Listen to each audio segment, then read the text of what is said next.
6 p.m. Assalamu alaikum. This is Radio Pakistan. The news read by Daman Zaman. The headlines. Pakistan has lodged a strong protest with India over the unprovoked firing along the line of control in Shahkot sector. Pakistan and India today exchanged a list of their nuclear installations and facilities. The Supreme Court has directed the Federal Board of Revenue to submit a complete report about the assets and properties owned by Pakistanis abroad by the 13th of this month. The Public Accounts Committee was informed today that 7 power projects of 3,340 megawatt cumulative capacity have been completed under the China-Pakistan Economic Corridor project. China and the United States have vowed to boost cooperation despite the bruising trade war. 10 top-ranking cricket teams have qualified for the 2020 T20 World Cup to be held in Australia.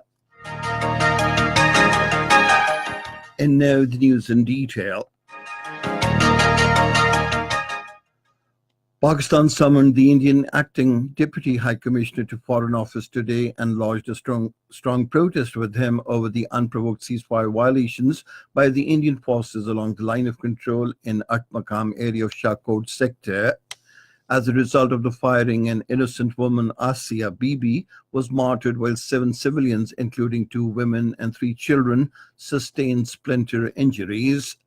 The Indian forces along the line of control and the working boundary are continuously targeting the civilian populated areas with heavy weapons.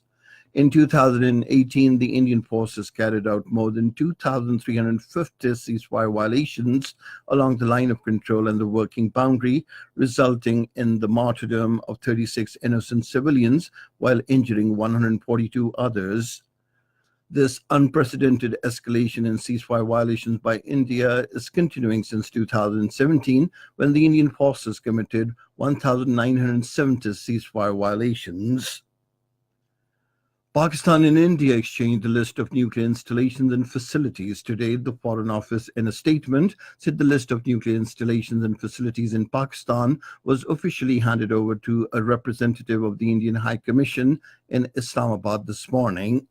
The Indian Ministry of External Affairs in New Delhi also handed over the list of Indian nuclear installations and facilities to a representative of the Pakistan High Commission. Pakistan today handed over a list of 537 Indian prisoners to the Indian High Commission in Islamabad. These include 54 civil and 483 fishermen. The step is consistent with the provisions of the Consular Access Agreement between Pakistan and India signed on the 21st of May 2008, under which both the countries are required to exchange the lists of prisoners in each other's custody twice a year, that is on the 1st of January and 1st of July respectively. The Indian government will also share the list of Pakistani prisoners with the Pakistan High Commission in New Delhi. The Supreme Court has directed the Federal Board of Revenue to submit a complete report about the assets and properties owned by Pakistanis abroad by the 13th of this month. A 3-member bench of the Apex Court, headed by the Chief Justice, Mr. Justice Mia Saqib Nisar, heard the case pertaining to the foreign assets of Pakistanis in Islamabad today. The hearing of the case has now been adjourned till the 14th of this month. A 3-member bench headed by the Chief Justice, Mr. Justice Mia Saqib Nisar, while hearing the 2005 earthquake funds case, sought details from the government about the development and reconstruction plans of quake-hit areas. The next hearing of the case will be held on Monday next. Former Prime Minister Mohammad Nawaz Sharif has filed an appeal in the Islamabad High Court challenging the verdict of the Accountability Court of Islamabad in the Al-Azizia reference case. In the appeal, he has pleaded for annulment of punishment on the grounds that there were legal lacunae in the verdict. The court, in its verdict on the 24th of December 2018, had awarded 7 years of rigorous imprisonment to Nawaz Sharif fine of $2.5 million, and confiscation of his assets in question. A two-member division bench of the Islamabad High Court will hear the case.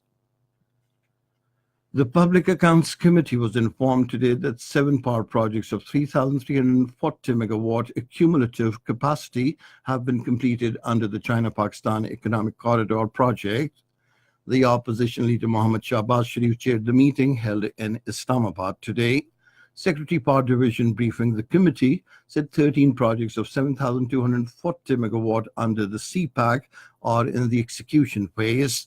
The secretary said circular debt in the power sector has crossed 755 billion rupees. This is Radio Pakistan. The federal cabinet meets in Islamabad tomorrow with the Prime Minister Imran Khan in the chair. The meeting will discuss the agenda items covering issues of national importance. It will also review the matter of placing the names of 172 suspects on the exit control list in light of the Supreme Court's directions in the fake bank accounts case. In occupied Kashmir, the Joint Resistance Leadership has condemned in strong terms the unfortunate incident of desecration of the pulpit of the Srinagar Jamia Masjid on Friday last, saying that such mischievous actions cannot be tolerated. In a meeting held at Haidarpura in Srinagar, the Joint Resistance Leadership said people should be cautious and conscious of such disrespectful events. The leadership announced to observe the coming Friday as Yawmul Taqaddus, as a mark of respect for the religious centers of the territory. China and the United States have vowed to boost cooperation despite the bruising trade war. According to media reports, presidents of both the countries have exchanged these views in the New Year's messages. Chinese state media reported that in his message, President Xi Jinping underlined the importance of working with the United States to advance China-US relations, featuring coordination, cooperation, and stability. The American President Donald Trump praised the last 4 decades of diplomacy between China and the United States, hailing his solid friendship with the Chinese leader. In Bangladesh, members of the newly elected parliament will take oath on Thursday. Prime Minister Sheikh Hasina's ruling Grand Alliance gained a stunning majority in the general elections, winning 259 out of 298 parliament seats in the election, marred by violence which left at least 17 people dead. Elected leaders of the former Prime Minister Khaleda Zia's Bangladesh Nationalist Party will not take oath as the major opposition party has rejected the results, alleging various irregularities.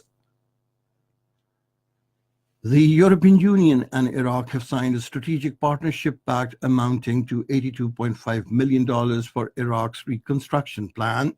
Talking to newsmen in Baghdad, the Iraqi finance minister Fawad Hussein said both the sides have agreed to cooperate on issues of public services, economy, cleaning mines, and reforming the energy sector.